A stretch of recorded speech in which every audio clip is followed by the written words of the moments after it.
From Iowa to New Hampshire, the nation's first primary happens in just 1 week, and New Hampshire Governor Sununu is here. Thank you so much for joining us, Governor. First, what was the first thing out of your mouth when you saw the outcome of Iowa? Why didn't anyone come vote? Like, the voter turnout was just terrible. I mean, that was a shock. I mean, barely over 100,000 people actually voted. So that's the big takeaway. I mean, the results were as expected, right? Ron put everything he had into the state, said he was going to win, could barely squeak out second place. Nikki finished third, but that was kind of expected. Trump ran away with it as expected. But here in New Hampshire, that's where all the momentum is behind Nikki Haley. South Carolina as well. She's the only one that's going to be able to challenge Trump.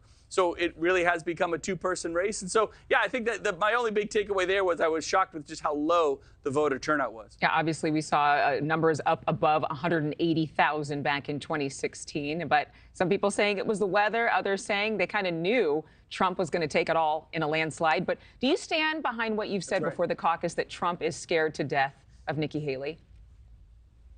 Oh, yeah.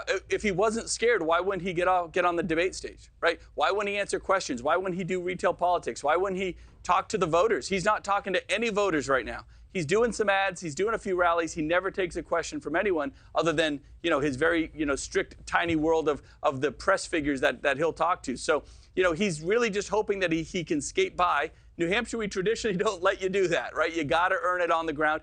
Nikki came out of Iowa. She landed here at 3 in the morning.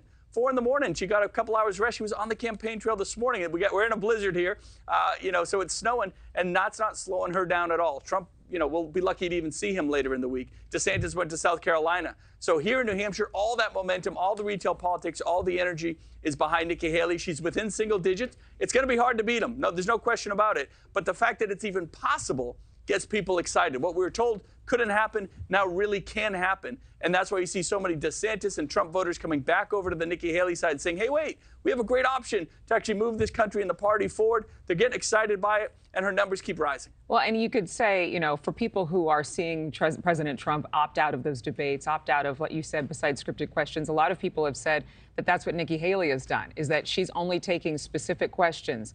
What do you say to those who just wonder if she has that big that momentum that some are saying is there for her as she heads to New Hampshire? Yeah, look at the numbers. I mean, her numbers, even in Iowa, yeah, she came in third in Iowa, but she was the only one where the numbers started skyrocketing in the last month, right? She was in single digits a month ago, came within a couple points of beating Ron for second place. Again, she was in the single digits a couple months ago here in New Hampshire. She's now within single digits of the lead at this point, well over 30% in terms of polling. So she definitely has the momentum, but that's because she's earned it, right? You don't take anything for granted. She's the one out there. She goes to a town hall, does a couple a day, does all the retail politics. Anybody can ask her anything she wants. I mean, she's the only one that actually just opens the whole world up to ask her any question she wants. She's been on those debate stages. There's one debate left. That's with Donald Trump, because this is a one-on-one race. And if Trump wasn't scared of her, he wouldn't be attacking. He'd get on a debate stage. He's weak.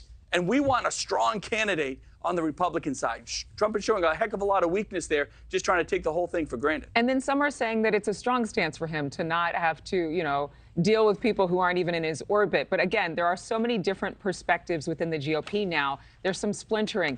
Polls and perception aside, what is it going to take for Nikki Haley to defeat the gentleman running alongside of her in your state? She's got to keep doing what she's doing. What she's doing is working. That's why the numbers are rising. She's going to do all this retail politic and connection with the voters over the next 7 days. Trump isn't. He's just not. So there's going to be a huge contrast in terms of these campaigns, A versus B. Who's taking New Hampshire for granted? Who's earning it on the ground?